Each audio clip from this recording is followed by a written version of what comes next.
The war was won not just on the front lines, not just in the air. The war was won right here at the manufacturing facilities. Soviet Union received over 14,000 aircraft from the United States, 10,000 of which came from Buffalo area.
Russian airplanes, especially Russian fighter planes, were designed and optimized for two raw parameters: speed and maneuverability.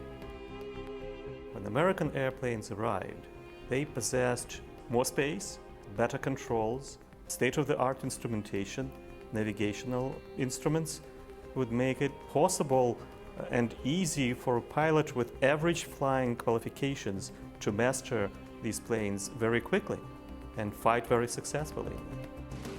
Well, if there's anything in our mission, it is to preserve significant history. Christopher Knapp, the chief conservator of the British Imperial War Museum in Duxford, England, he sought me out at a recent conference specifically to say, I think you people have acquired one of the most remarkable artifacts ever recovered. It has the legacy of having the flight records and the logbook, important modifications that the Soviets had to put on it. There's a history on the pilot. He had 7 victories in the air.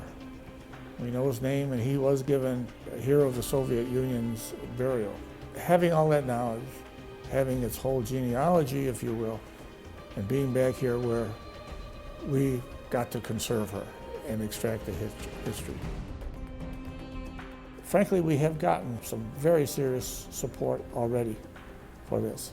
And we're looking for more because we had to make an enormous investment of our own money, which we could have kept to keep the lights burning, but we considered it more important that we save these things for posterity.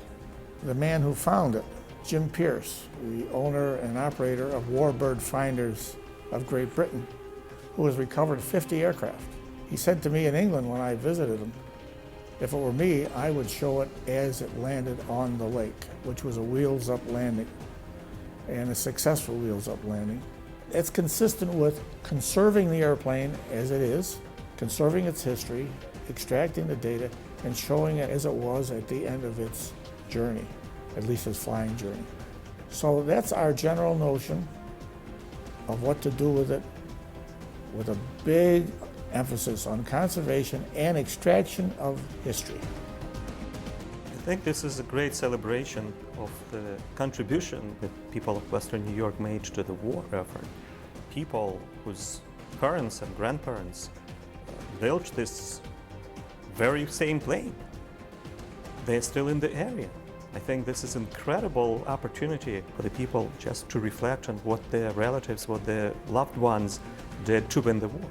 It is a real tribute, living tribute, if you will, of the tremendous effort put out by Western New York in World War II as part of the overall nation's and the Allies' efforts. Marshalling of that forces in World War II to ultimately produce 30,000 aircraft for America and its allies. That's 10% of the aircraft production in the United States. That's why this airplane is a tribute to those efforts in those times.